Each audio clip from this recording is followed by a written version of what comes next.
جڤاتی نیشتیمانی بزوتنەوەی گۆڕان ڕەشنووسی ڕێکەوتنی نێوان یەکێتی و گۆڕانی پەسەند کرد لا دوایین کۆبوونەوەی ئەندامانی جڤاتی نیشتیمانی بزوتنەوەی گۆڕان بە سەرپەرشتی نەوشیروان مستەفا و بە ئامادەبوونی زۆرینەی ئەندامانی جڤاتی نیشتیمانی بزوتنەوەکە بە بەڵێ دەنگیان بۆ پەسەندکردنی ڕەشنووسی ڕێکەوتنامەی نێوان گۆڕان و یەکێتی دا وتەبێژی بزوتنەوەی گۆڕانیش ڕایگەیاند بە کۆی دەنگ ڕەشنووسی ڕێکەوتنامەکەیان پەسەند کردووە. سەبارەت بە ڕێکەوتنی نێوان بزوتنەوەی گۆڕانی یەکێتی نیشتیمانی کوردستان ئەو ڕەشنووسەی کە بزوتنەوەی گۆڕانی یەکێتی نیشتیمانی کوردستان لەسەری ڕێککەوتون و هەموو بڕگە و مادەکانی خوێنرایەوە و جڤاتی نیشتیمانی ڕەشنووسی ئەو ڕێککەوتنامی نێوان بزوتنەوەی گۆڕانی یەکێتی نیشتیمانی کوردستانی پەسەند کرد.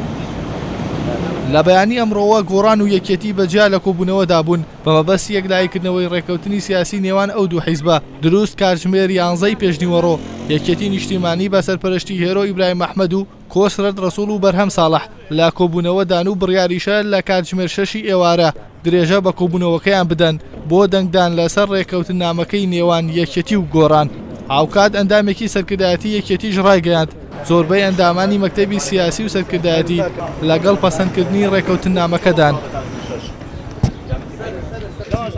کۆبوونەوەکە هەڵگیرا بۆ ساعت 6 مەبدەئیەن هەموو لەگەڵ ڕێکەوتنین بەڵام کۆمەڵی خاڵ لە بڕگەی کۆبوونەوەکاندایە لە نووسراوەکەدایە ئەوێ هەڵگیری ساعت 6 برادران ڕێی وەڵا خاڵەکان جارێ نازانمەوە بێ وەڵام من پێم باشە مەبدەئیەن ڕێکەوتنەکە ڕێکەوتنێکی باشە بەڵام ئیشەڵا بە کۆی دەنگ هەموو ینی کەس نەبووە دژی بێ و هەموو تەئیدی کردووە بۆ پرۆژەکە.